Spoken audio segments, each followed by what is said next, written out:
Another day, another basketball stories na naman ang pagkukwentuhan natin. At ngayon nga ay pag-uusapan natin ang balitang may reklamo na nga po si Kevin Durant sa Houston Rockets at ang balitang kailangan nga pong masuspindi ang mga referee na nag-officiate ng laro ng Los Angeles Lakers at Boston Celtics. Dahil nga po sa nakakadismayang pagkatalo kahapon ng Houston Rockets ay halos lahat nga po ng kanilang mga fans ay binatikos na mismo ang kanilang kupunan.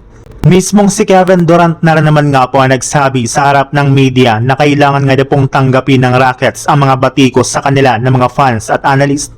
Dahil totoo rin naman nga po na nagiging problema na nga po ang kanilang performance pagdating sa fourth quarter. Sa tuwing inalalabas at pinagpapahinga nga po siya sa umpisa ng fourth ay dyan na nga po parating nangyayari ang ginagawang comeback ng kanilang kalaban.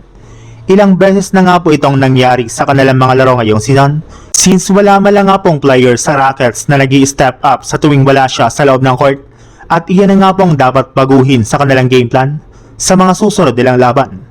Maliban nga po sa naging pahayag na ito ni KD, ay sinabi rin naman nga po niya na hindi nga po nito nagustuhan ang naging officiating sa kanilang game kahapon laban sa Knicks. Dahil masyado nga pong pumabor ang tawagan sa New York simula na mag-umpisa ang fourth quarter na siyang rason, bakit sila pang natalo? Sa ibang balita naman, pagkatapos nga po ng naging laro ng Lakers kanina laban sa Boston, ay marami na nga pong mga fans ang nagsabi na isa nga po sa mga naging rason ng pagkatalo ng kanilang team ay ang sunod-sunod na wrong call, missed call at no call ng mga referee sa kanilang game na siyang pumabor sa Boston Celtics.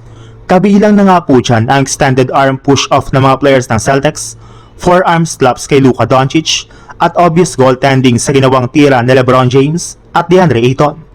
Ilang beses na rin naman nga pong nangyari sa Lakers ang ganitong klaseng senaryo simula pa taong 2023 nang sadyain ng mga referee ng Boston na dayain ang Lakers nang hindi tawagan ng foul si Jason Tatum sa game-winning layup noon ni LeBron. Kaya hindi na nga po nakakapagtaka ang mga hindi magagandang tawag na ginawa ng mga referee sa kanilang game na siyang nakaapekto sa enerhiya ngayon ng mga players ng Lakers.